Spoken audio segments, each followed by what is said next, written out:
열두 사도들 가운데 산순교자로 알려진 사도 요한이 쓴 책들 가운데 대표적인 것이 바로 요한복음과 요한계시록인데, 이 두 책은 각기 초림과 재림의 주님에 대해서 우리에게 소개한 책들입니다. 우리 그리스도인들은 예수님의 다시 오심을 기다리는 사람들입니다. 2000년 전에 하나님을 믿는 사람들이 초림의 주님, 메시아에 대한 약속을 붙들고 초림의 주님을 기다렸다면 2000년의 교회 역사 속에서 우리 교회가 감직해야 될 믿음, 그것이 바로 재림에 대한 소망입니다. 주의 오심을 사모해야 합니다. 그렇지 않다면 우리의 믿음에 근본적으로 문제가 있는 거예요. 그래서 한국교회가 문제가 있는 겁니다. 재림의 신앙, 어떻게 보면 신앙의 핵심이라고 하는 예수의 오심에 대한 여러분 믿음을 잃어버렸기 때문에 한국교회가 배도한 교회요, 타락한 교회요, 문제가 많은 교회라고 그렇게 얘기를 하는 겁니다. 알겠습니까? 다시 오심을 소망해야 합니다. 2000년 전에 동방 박사가 초림의 주님을 소망했듯이, 알겠습니까? 우리가 다시 오실 주님을 소망하는 믿음을 우리가 가져야 합니다. 믿습니까? 네. 여하튼 요한이 쓴 대표적인 두 책, 요한복음은 뭐에 관한 기록? 초림에 관한 기록이고, 또 요한계시록은 재림에 관한 기록이다. 알겠습니까? 예, 그 오심을 우리가 다시 한번 묵상해야 되고 또 소망해야 된다는 겁니다. 이해가 되시죠? 전에도 말씀드린 것처럼 초림과 재림의 주님은 각기 다른 목적을 가지고 세상에 오셨고 또 오실 것이라고 성경은 말씀하고 있습니다. 여러분, 초림의 주님이 십자가를 통해서 대속의 사역을 완성하시고 죄인을 어떻게 하기 위해? 구원하시기 위해서 오셨다면, 해봅시다. 죄인들을 구원하기 위해 오셨다. 하지만 장차 오실 예수님은 심판의 호를 가지고 이 대속의 은혜를 거부한 죄인들을 심판하시기 위해, 알겠습니까? 2000년 전에 죄인을 구원하시기 위해 다시 오실 주님은 이 대속의 은혜를 거부하고 회개를 거부한 자들을, 죄인들을 심판하시기 위해 오신다는 것. 목적이 달라요. 그래서 우리가 재림의 소식을 한편으로는 기뻐하면서도 한편으로는 두려워할 수 있어야 합니다. 회개하라. 늘 얘기하지만 회개한 자에게 재림의 소식은 천국이요, 하나님의 나라가 임하는 거예요. 기쁜 소식입니다. 회개하지 않은 자에게는 지옥이 펼쳐집니다. 환란이 펼쳐지고 환란이 끝에 지옥불의 심판이 기다리고 있다라고 성경은 말씀하고 있습니다. 이해가 됩니까? 네. 재림의 사건을 기록한 요한계시록에는 이런 심판의 과정이 자세히 묘사되어 있는데, 교회시대에 대해서 2장 3장에서 말씀하고, 또 4장 휴거의 사건으로 교회시대가 끝나면 또 6장부터는 7년대 환란을 통해서 예수님을 메시아로 인정하지 않는 이스라엘 하나님이 시험하시고 세상 나라를 심판하는 모습을 보여주고 있습니다. 7인과 7나팔과 7대접의 그런 재앙으로 심판하실 것을 우리에게 말씀해주고 있습니다. 1260일과 1260일. 이해가 되십니까? 아무튼 이 시간이, 약속된 시간이, 한 일의 시간이 지나면 이제 예수님께서 예루살렘으로 재림하셔서, 구체적으로 어디예요? 내가 올라간 그대로 다시 오는 것을 볼 자도 있느니라. 어디요? 감람산으로 재림하셔서 주님을 대적하기 위해서 모인 무리들, 아마겟돈 전쟁, 무기토에 모인 무리들을 심판하시고 이 땅에 주님의 나라, 그걸 뭐라 그래요? 천년왕국을 건설하시게 될 것이다 라고 이렇게 말씀하고 있습니다. 할렐루야. 요한계시록 강의 다시 한번 보셔요. 보면 다 나옵니다. 예. 이렇듯 요한계시록이 재림하실 주님에 대해서 설명하고 있는 책이라면, 요한복음은 2000년 전에 이 땅에 처음 오신 그러한 예수님이 구체적으로 하신 일들에 대해서 우리에게 기록한 책이라고 보시면 됩니다. 계시록에 앞서서 쓰여진 이 요한복음은 사실은 이 사복음서 가운데서도 맨 마지막에 기록되어 있어요. 알겠습니까? 그래서 마태, 마가, 누가 이 공간복음이라고 하는데, 이 공간복음이 예수님의 행한 일들에 대한 역사적인 사실을 기술하는 데 중점을 뒀다면, 이 요한복음은 그 예수님의 오심이, 예수님의 행적이 지닌 신앙적 의미, 미닝. 그래서 여러분 요한복음의 대상은 그리스도인들이에요. 그래서 구체적으로 예수님이 이 땅에 오신 그 의미가 무엇인가를 설명해 주기 위해서 쓰여졌다. 이렇게 보시면 됩니다. 특별히 요한복음 20장 31절에는 사도 요한이 요한복음을 기록한 이유를 다음과 같이 설명합니다. 오직 이것을 기록하면 너희로 예수께서 하나님의 아들 그리스도이심을 믿게 하려 함이요. 할렐루야. 예수님이 바로 하나님이 약속하신 메시아라는 사실을 믿게 하기 위해서 이 글을 썼다.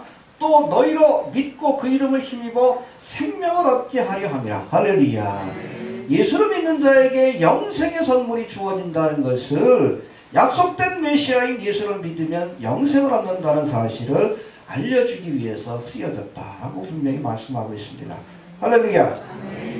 여러분, 이런 요한복음의 서론에 해당되는 오늘 읽은 우리 본문의 말씀은 예수님의 탄생, 즉 초림의 사건이 지닌 구체적인 신앙적 의미가, 신학적인 의미가 무엇인가를 우리에게 설명해 줍니다. 굉장히 중요한 말씀이에요. 굉장히 중요합니다. 뭐 강의하는 분들 이것 가지고만 한 10개 강의고 이렇게 할 수 있을 만큼 굉장히 아주 깊은 내용이 담겨진 중요한 말씀입니다. 그래서 초림의 사건이 지닌 신앙적 의미를 설명하고 있는데 2000년 전에 예수님이 이 땅에 오셔야 했던 이유와 또 오셔서 우리에게 주신 구체적인 은혜가 무엇인지 그렇게 소개하고 있습니다. 오늘 성탄절을 맞이해서 바로 이 말씀, 바로 초림의 사건이 지닌 신앙적 의미에 대해서 설명한 본문의 말씀을 통해서 우리가 예수님의 탄생, 2000년 전에 이 땅에 오신 주님의 초림의 사건이 우리에게 어떤 의미를 주고 있는지에 대해서 생각하면서 이제 다시 오실 주님, 재림의 주님에 대해서 우리가 다시 한번 바라보고 또 어떤 믿음의 준비를 해야 될지를 돌아보는 시간이 좀 될 수 있길 바랍니다. 먼저 사도 요한은 오늘 본문의 말씀을 통해서 예수님을 태초부터 하나님과 함께 하셨던 말씀이라고 소개하고 있습니다. 할렐루야. 해봅시다. 예수님은 말씀이시다. 네, 1절 한번 봅시다. 시작. 태초에 말씀이 계시니라. 이 말씀이 하나님과 함께 계셨으니 이 말씀은 곧 하나님이시라. 예, 구체적으로 이 말씀은 14절에서 설명하고 있는데 14절 봅시다.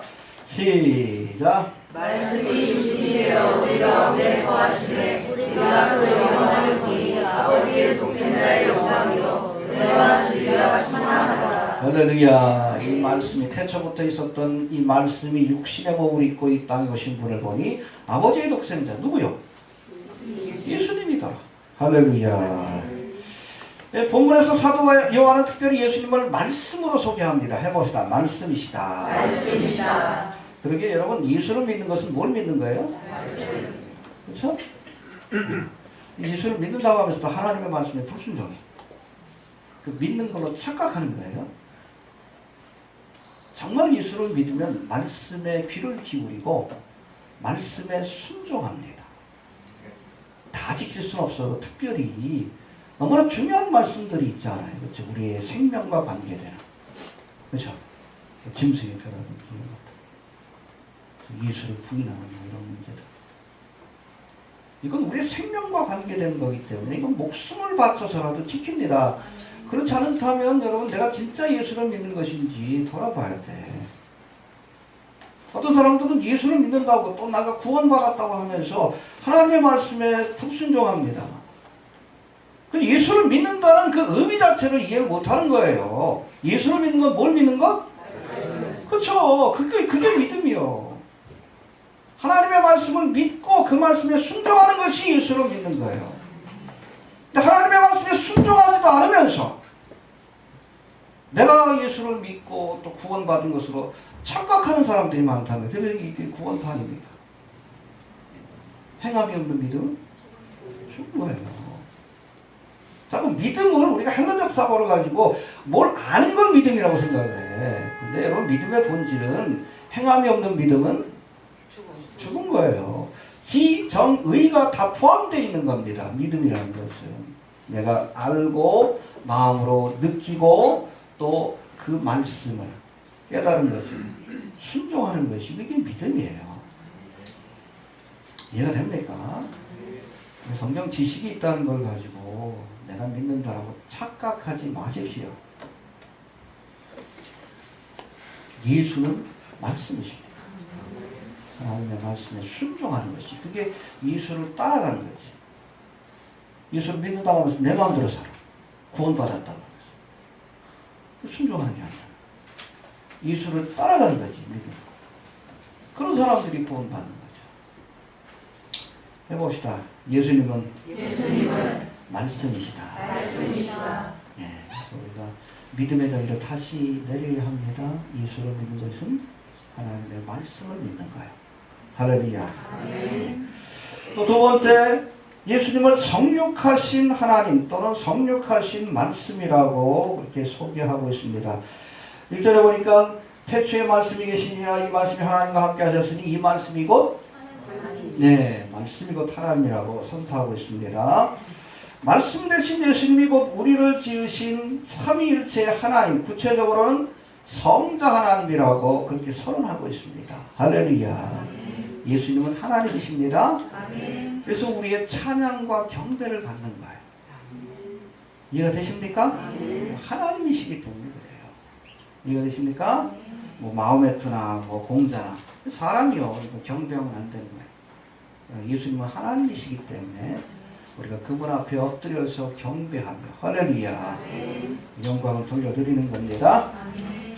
14절에서는 이 말씀이 육신이 되어 우리 가운데 거하심에 우리가 그 영광을 보니 아버지의 독생자의 영광이요 은혜와 진리가 충만하다라고 이렇게 선언하고 있습니다. 1절에서는 말씀이 곧 하나님이라고 했는데 이 말씀이 인간의 몸을 입고 이 땅에 오신 그분을 보니 예수님이라고. 할렐루야. 그래서 특별히 이 요한복음에서는 예수님의 탄생, 이 초림의 사건을 좀 어렵긴 하지만 성육신의 사건이라고 이렇게 소개합니다. 해봅시다. 성육신의 사건이다. 성육신의 사건이다. 그래서 이룰성자에다 육체입자에 인간의 몸을 입고 이 땅에 찾아오신 하나님이 인간의 몸을 입고 이 땅에 찾아오신 사건. 그것을 바로 성탄이라고 설명하고 있습니다. 굉장히 중요합니다. 네. 여러분 예수님의 족보가 소개되어 있는 마태복음과 누가복음에서는 예수님의 탄생을 성경의 예언이 성취된 사건으로 묘사합니다. 해봅시다. 성경의 예언이 성취된 사건이다. 그래서 우리가 마태마가 누가복음을 공간복음이라고 하는데 공간복음이랑 같은 관점에서 쓴 그런 책이에요. 같은 관점에서 같은 소스를 가지고 쓰여져 있는데 이 복음서의 목적은 예수님이 바로 특별히 마태복음 같은 경우에는 구약에 예언한 메시아가 오신 것이다. 그래서 예수님의 탄생을 예언의 성취라고 이렇게 말씀하고 있습니다. 해봅시다. 예언의 성취다. 하나님은 말씀하신 것을 반드시 이루십니다. 그게 뭘 보여줘요? 예수님의 탄생과 죽음과 부활과 승천. 예수님의 생애 자체가 하나님이 예언하신 것은 반드시 이루신다는 것을 우리에게 보여주는 예언의 성취 과정을 보여주고 있다는 거예요. 근데 예수님에 관한 모든 예언들이 다 성취가 됐지만 한 가지 성취되지 않은 게 있어. 뭐예요? 다시 오리라. 초림에 관한 예수님의 예언들이 정확하게 문자적으로 역사적으로 성취된 것을 우리가 알기에 믿기에 재림에 관한 예언도 그렇게 성취될 줄로 믿어야 하는 겁니다. 그러고 있고요 지금. 종말에 관한 성경의 예언들이 그렇죠? 재림에 관한 예언들인데 성취된 것도 우리가 믿어야 합니다. 어떻게 성취된다고요? 문자적으로 역사적으로. 비유적으로 상징적으로가 아니에요.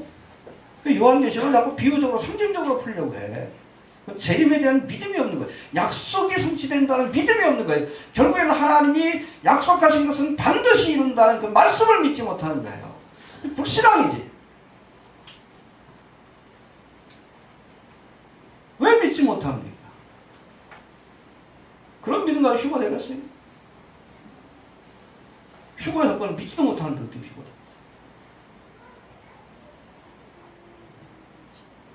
예수님의 탄생, 초림의 사건이 하나님은 약속하신 것은 반드시 이룬다는 것을 우리에게 보여줍니다. 그래서 여러분, 이 공간복음 특별히 마태복음 뭐 선지자의 예언들, 말씀에 기록한 바, 예수님의 모든 행위 자체가 성경의 예언들을 성취하는 과정이었다라고 설명하고 있어요. 할렐루야. 여기에 관해서 요한복음에서 여기에서 한 걸음 더 나가서 예수님의 탄생 자체가 말씀 자체가 인간의 몸을 입고 찾아오신 성육신의 사건이다라고 소개합니다. 한 걸음 더 나간 겁니다. 알겠습니까? 예. 성육하신 하나님 혹은 성육하신 말씀이라고 하는데 해봅시다. 성육하신 하나님, 성육하신 하나님, 성육하신 말씀. 성육하신 말씀. 좀 어렵지만 좀 살펴봅시다. 우리가 선포된 말씀을 성경에서 뭐라고 합니까? 언약이라고. 아브라함에게 언약하시죠? 입으로 주신 거, 문서로 주신 거 아니에요? 그 하나님의 약속을 기록한 걸 뭐라고 해요? 성경이지, 성경. 이 바이블이에요. 근데 예수님은 인간의 몸을 입고 오신 말씀이에요. 이해가 됩니까? 말씀이 뭡니까? 하나님의 뜻과 또 하나님의 원하는 것, 그런 것들을 보여주는 것이 말씀의 역할이에요. 예수님의 생애 자체가 하나님이 어떤 분인가, 또 하나님이 우리에게 주시는 구원의 은혜가 무엇인가를 보여주는 살아서 역사하는 말씀이라는 겁니다. 성육하신 말씀. 흥미롭죠? 예수님의 그 사건 자체가, 생애 자체가 말씀이요. 그래서 그 생애를 기록한 책이 뭐요? 사복음서 아니요. 그래서 여러분 성경 말씀의 핵심이 바로 이 복음서 아닙니까? 예수 그리스도에 관한 기록. 이해가 되십니까? 네. 아무튼 우리가 보고 만지고 함께 할 수 있는 말씀으로 이 땅에 오셨어요. 할렐루야. 그 제자들하고 이렇게 제자 훈련할 때 가장 중요한 게 같이 먹고 마시는 거예요. 함께 하는 겁니다. 3년 동안 함께 했으니까 하나님이 어떤 분인가를 누구보다도 잘 아는 거예요. 하나님의 사랑이 어떤 것인가 옆에서 같이 먹고 마시면서 예수를 봤잖아. 역사 속에서 들어오신 말씀이십니다. 할렐루야. 알겠습니까? 해봅시다. 역사 속에 찾아오신 말씀이시다. 말씀이시다. 그래서 우리가 성경을 볼 때 물론 뭐 다 중요하지만 가장 중요한 것이 예수 그리스도에 관한 기록. 복음서를 먼저 봐야 되는가요? 네, 예수님이 말씀이기 때문에 이걸 보고 이걸 바탕으로 구약과 나머지 서신서들을 봐야 그래야 이해가 됩니다. 이해가 됩니까? 네, 이거 핵심이고 복음서는 나머지는 주석, 설명서라고 보시면 됩니다. 이해가 되시죠? 네. 해봅시다. 성육하신 말씀이다. 성육하신 말씀이다. 분명 열심히 봅시다. 예. 또 14절에는 아주 중요한 말씀이 소개되고 있는데 에스케노센이라고 하는 거심이라는 단어가 나옵니다. 이거 성탄의 사건을, 초림의 사건을 설명하는 중요한 단어인데 14절 한번 봅시다. 시작. 말씀이 주시되어 우리 가운데 거하시네. 우리가 그 영광을 보니 아버지의 독생자의 영광이요 은혜와 진리가 충만하다. 예, 말씀 되신 하나님이 육신의 몸을 가지고 우리 가운데 거하심에, 이 거하심이라는 단어가 아주 특별한 단어예요. 헬라어로는 에스케노센이라고 되어 있습니다. 해봅시다. 에스케노센. 그리고 캐노피라고 하죠. 장막입니다. 에스케노센은 장막을 치다라는 뜻이에요. 해봅시다. 장막을 치다. 장막을 치다. 알겠습니까? 여러분 이것은 출애굽 사건 때 이스라엘 백성들이 광야길을 지날 때 하나님이 저들과 함께 하셨어요. 어디에? 장막을 치고 거룩한 장막인 성막을 치고 저들과 함께 하셨습니다. 이게 바로 에스케노세예요. 말씀이 육신 때 우리 가운데 거하시는 장막을 치고 우리와 함께 하시기 위해서 오셨다. 육신한 장막을 치고 우리와 함께 하시기 위해 오셨다. 성막을 연구하면 예수를 알 수 있어요. 이해가 됩니까? 네. 여하튼 예수님께서 2000년 전에 왜 오셨는가? 이게 핵심이에요. 함께 머물기 위해서 오신 겁니다. 당신의 백성들과 함께 하시기 위해서 오신 거예요. 할렐루야. 그래서 마태복음에 보면 예수님을 뭐라고 소개해? 임마누엘로 소개하죠. 하나님이 그렇죠. 우리와 함께하기 위해서 찾아오신 사건이 초림의 사건이고 재림의 사건도 마찬가지입니다. 에스케노센. 왜 오십니까? 우리와 함께하시기 위해서 이 땅을 찾아오시는 거예요. 이해가 됩니까?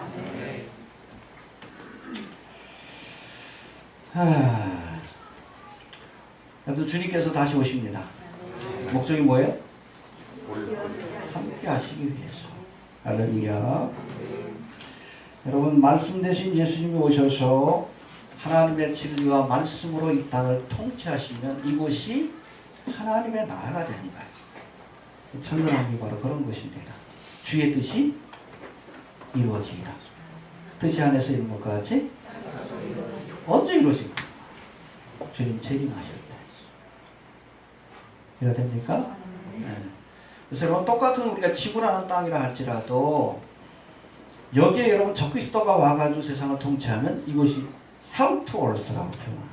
지옥과 같은 세상이 펼쳐지는 거예요. 많은 사람들이 인신제사로 희생되게 될 거고 특별히 예수 믿는 사람들 짐승의 표를 받지 않으면 다 죽여버리고 아주 잔혹한 일들이 벌어질 겁니다. hell to earth. 특별히 믿음을 가진 사람들에게. 그럼 똑같은 여러분 예수님 재림하실 때 여러분 옆에 있는 달에 재림하시는 게 아니에요. 이 땅에 오십니다.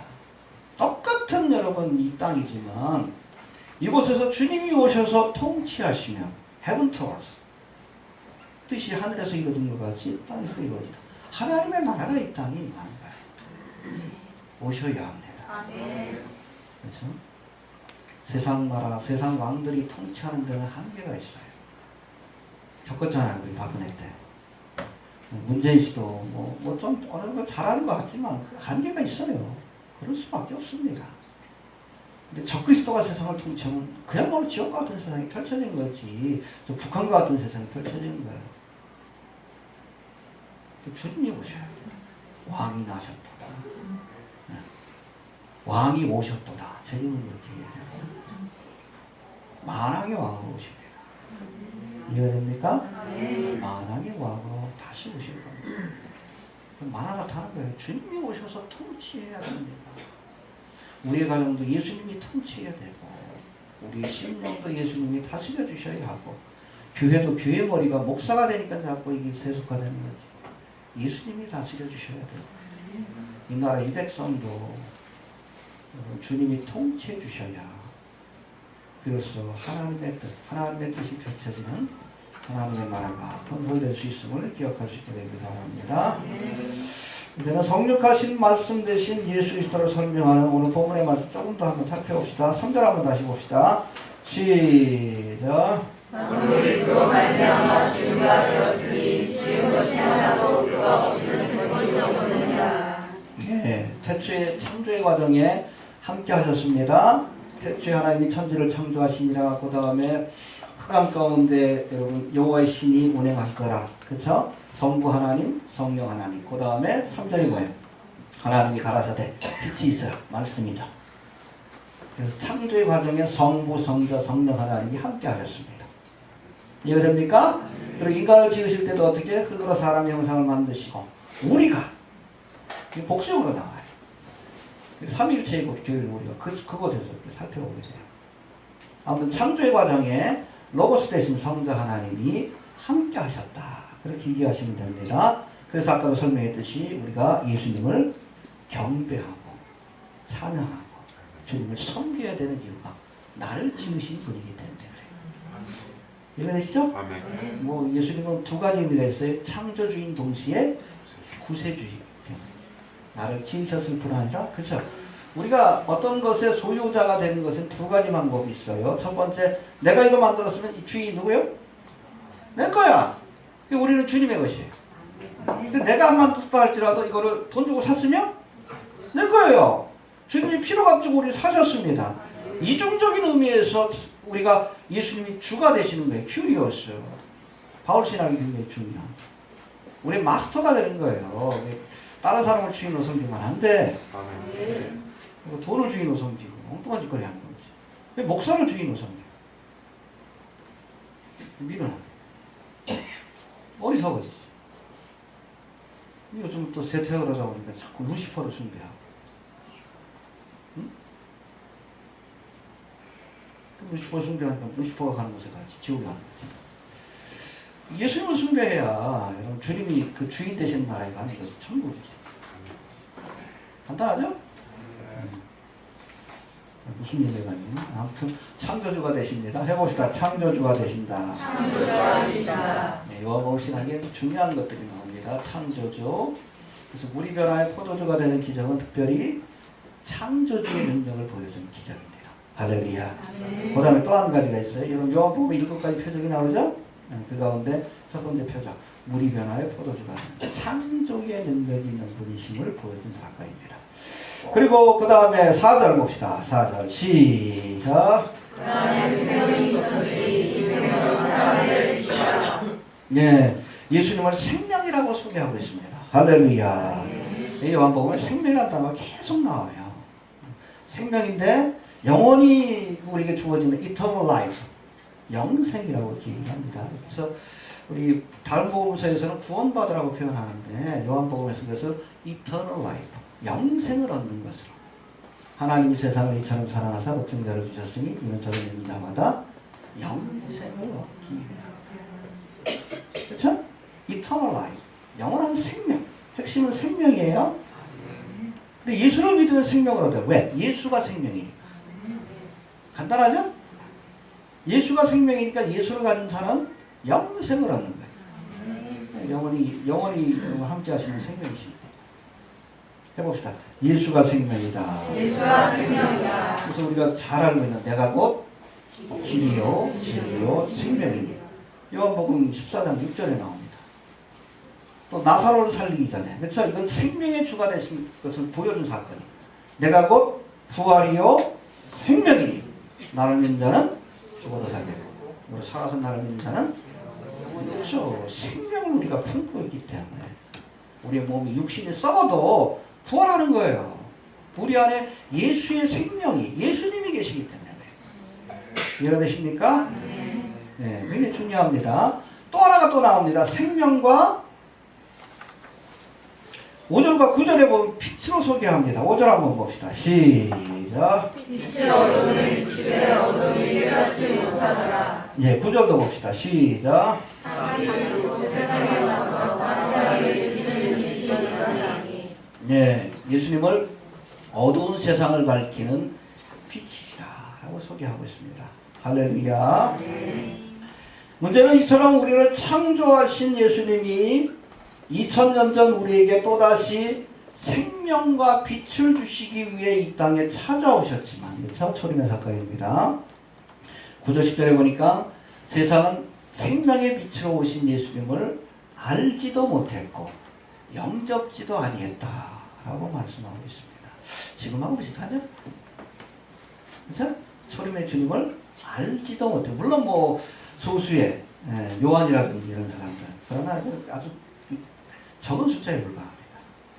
그들 외에는 예수님을 생명의 빛으로 오신 주님을 알지도 못했고 영접지도 않았다라고 말씀합니다. 우리 9절부터 한번 봅시다. 11절까지 시작. 사람들이 또 세상에 와서 사람의 주님을 비추셨으니 그가 세상에 계셨으며 세상은 그로 말미암아 주님과 되었을 때 세상이 그를 알지 못하였고 자기 땅에 오면 자기 백성이 영접지 아니하였으나. 예, 참빛으로 세상에 오셨구만. 예수님이 우리의 소망이 되십니다.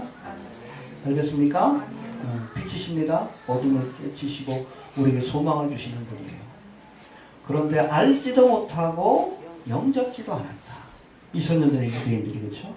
약속된 메시아 생명의 빛으로 오신 주님을 거부한 사건을 설명하고 있는 거예요. 지금도 많은 사람들이 빛 대신 주님이 다시 오실 시대의 징조를 보면서도 그것을 알지도 못하고 재림의 복음을 영접하려고도 하지 않습니다. 왜일까? 두 가지 이유가 있다라고 오늘 본문은 말씀합니다. 5절 한번 봅시다. 시작. 빛이 어둠을 비추되 어둠이 깨닫지 못하더라. 네, 영적으로 눈이 멀었기 때문에 예수님이 생명의 빛으로 오셨음에도 깨닫지 못하는 거예요. 눈이 있어도 귀가 있어도 마음으로 깨닫지 못함으로 그럼 예수님을 거부한 겁니다. 예수님이 메시아라는 분명한 표적을 보여주셨어요. 그렇죠? 안전뱅이가 일어나고 문둥병자가 나고 죽은 자가 살아나고 가난한 자에게 복음 상 받으리라. 이사야서 메시아 복음 일어날 일들이 있고 그럼 표적을 보여주셨는데도 깨닫지 못해. 영안이 어두워서 그래요. 여러분 지금도 예수님이 다시 오실 것이라는 시대의 표적들을 우리에게 보여주고 계셔요. 제가 늘 얘기하지만 징조가 없는 게 아니에요. 그것을 보고 깨달을 지식이 없어서만 영안이 어두워서 그래요. 내 백성이 그렇죠. 표적이 없는 게 아니에요. 2000년 전 예수님이 메시아라는 사실을 깨달을 수 있는 표적이 없는 게 아니에요. 그것을 보면서도 이해할 수 있는 분별력이 없어서 그래요. 어둠이 깨닫지 못합니다. 깨달아야 합니다. 네. 예. 또 왜 저들이 생명의 빛으로 오신 주님을 거부했는가? 요한복음 3장 19절에서는 아예 저들이 빛보다 어둠을 더 사랑했기 때문에 주님을 거부했다고 말씀합니다. 3장 19절 한번 봅시다. 시작. 3장 19절, 3장 19절. 시작. 그 전에는 이것이 빛이 세상에 왔을 때 사람들이 자기의 행위가 악함으로 빛보다 어둠을 더 사랑하는 것이니라. 예, 그렇죠. 어둠의 일을 사랑하는 사람들은 빛으로 오신 주님을 싫어합니다. 자신의 죄가 드러날까 봐. 또 죄의 일락을 좋아하기 때문에. 지금 사람들이 재림의 복음을 싫어해요. 왜? 세상의 일락을 좋아하니까. 포기하기 싫은 거예요. 영접지 않으려고 합니다. 주의 오심을 거부합니다. 네. 이 땅이 천국 같으니까. 주님 오신다는 걸 싫어해요. 한국교회 성도들 여러분 재림의 복음 좋아합니까? 싫어해요. 벌써 지금 한 6년 가까이 사역하는데 아마 재림의 복음에 대해서 한국교회가 깨달았다면 이 자리가 차고 넘쳐야 돼요. 여러분 2000년 전에도 예수님이 메시아라는 사실을 깨닫고 믿음으로 영접한 사람은 영접하는 자고 그 이름을 믿는 자에게 하나님의 자녀가 되는 것을 주신다고 했는데 소수였어요. 렘넌트 남은 자입니다. 지금도 그래. 자기 백성에게 왔는데 이 심지어는 교회에서도 모르는 거예요. 2000년 전에 이스라엘 백성들 영접할 준비를 안 합니다. 영접하기를 싫어해. 왜? 계속 세상에서 어둠의 일, 세상 일락을 즐기면서 살고 싶은 거예요. 주님 온다는 소식을 싫어하는 거예요. 왜 재림의 복음이 한국교회에서 이렇게 인기가 없는 거 다른 거 아니에요. 주님 오신다는 걸 싫어하는 겁니다. 솔직해져야 돼. 그러다 심판이 많은 거예요. 이해되십니까? 네. 세상에 대한 미련 욕심을 끊어버리게 하려고 7년 대환란을 주십니다. 그래서 다 여러분 빼앗기고 두들겨 맞아야 정신 차립니다. 아, 이 땅에 온전한 것은 없고 우리가 바라봐야 될 것은 하나님의 나라밖에 없고 그래서 두들겨 패는 겁니다. 정신 차리라고. 7년 대환란도. 제가 늘 얘기하죠? 말로 했을 때 듣는 건 지혜로운 사람이 오래 걸리지 않다 그러잖아. 하나님이 말씀으로 하셨을 때 듣고 깨닫는 사람들은 지혜로운 사람이에요. 죄송하지만 두들겨 맞아야 정신 차릴 사람들이 있어요. 7년 대환란을 겪어야 회개할 사람들이 있습니다. 대부분의 한국계 교인들은 그럴 겁니다. 두들겨 맞아야 돼요. 환란이 있어야 정신 차립니다. 빛보다 어둠을 더 좋아하는데 세상을 더 좋아하는데 빛으로 오신 주님을 싫어하죠.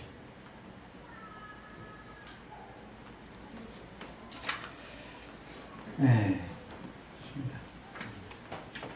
이렇게 2000년 전 생명과 빛을 주시기 위해 오신 예수님을 거부했던 유대인들은 결국 AD 70년 로마의 나라를 잃고 1900년 가까이 2000년 가까이 열방을 떠도는 저주받은 민족이 되고 말았습니다. 이 떠도는 민족이 있어요. 특히 유럽에 저주받은 민족이라고 하는데 그 중에 하나가 집시고 그리고 유대인들입니다. 2차 대전 때 유태인이 한 600만 명 학살됐죠. 근데 그 잘 모르셔서 그러는데 집시들을 먼저 죽였어요. 우생학을 믿으니까 열등한 민족이니까 장애인들 다 죽이고 집시들 죽였어요. 그리고 나서 유태인들 죽이고 저주받은 민족이 됐어요. 2000년 가까이 하나님의 백성들. 왜? 메시아로 오신 주님을 영접지 않았기 때문에. 지금도 마찬가지예요. 하나님의 교회를 다투하면서도 신랑 되신 예수님을 영접할 믿음의 준비를 하지 않는 형식적인 교회들은 7년대와 많은 기간 동안 참혹한 심판을 받게 될 겁니다. 그 가운데 회개하고 깨닫는 사람도 있겠지만 영접할 준비를 해야 합니다. 예. 정리합니다. 2000년 전에 있었던 초림의 사건은 재림의 사건을 예표하고 있습니다. 여러분 역사는 반복됩니다. 해 아래 새 것이 없습니다. 2000년 전 예수님이 생명과 빛을 주시기 위해 자기 땅에 오셨지만 자기 백성들이 영접지 아니했다 했습니다. 유대인들이 예수님을 거부한 거예요. 결국 이 때문에 심판을 받는 겁니다. 대부분의 유대인들이 메시아로 오신 주님을 거부했지만 베드로와 요한과 같이 예수 그리스도를 믿음으로 영접한 사람들은 하나님의 자녀가 되는 그런 권세를 얻게 되었습니다. 영접하는 자, 곧 그 이름을 믿는 자의 적은 숫자지만 비록 소수였지만 이스라엘 백성들 가운데서도 남은 자들이 그렇게 믿음을 통해서 초림의 주님을 영접하고 은혜의 자리에 설 수 있었다는 겁니다. 주의 재림이 가까운 지금도 재림의 주님을 영접하기 위해 믿음으로 준비하는 사람들은 그리 많지 않은 것 같습니다. 그렇죠? 심지어는 교회 안에서도. 자기 땅에 오면 자기 백성이 영접지 아니하였다 하셨는데 하나님의 백성을 자처하는 교회들마저도 다시 오실 주님을 영접할 준비가 되어 있지 않은 것으로 보입니다. 여러분 초림의 주님을 영접하는 데 실패했던 유대인들처럼 재림의 주님을 영접하는 데 실패하는 교회들도 하나님의 무섭고 준엄한 심판을 받게 될 겁니다. 이제부터라도 주님을 맞이할 준비를 합시다. 왕이 오셨다. 왕이 오실 겁니다. 주님을 맞이할 준비를 합시다. 회개하라? 준비하세요. 성탄절은 여러분 재림에 대한 신앙을 갖는 어떻게 보면 연습을 하는 시간이에요. 이해가 됩니까? 네. 돌아보십시오. 내가 2000년 전에 있었다면, 유대 땅에 있었다면 정말 주님을 영접할 수 있었던 거야. 지금은 내가 다시 오실 주님을 영접할 믿음의 준비가 되어 있는 거예요. 그래서 하나님 주에서 성탄절을 예배 드려야 돼요. 이때가 아니면 어떻게 우리가 메시지를 드릴 수 있어요.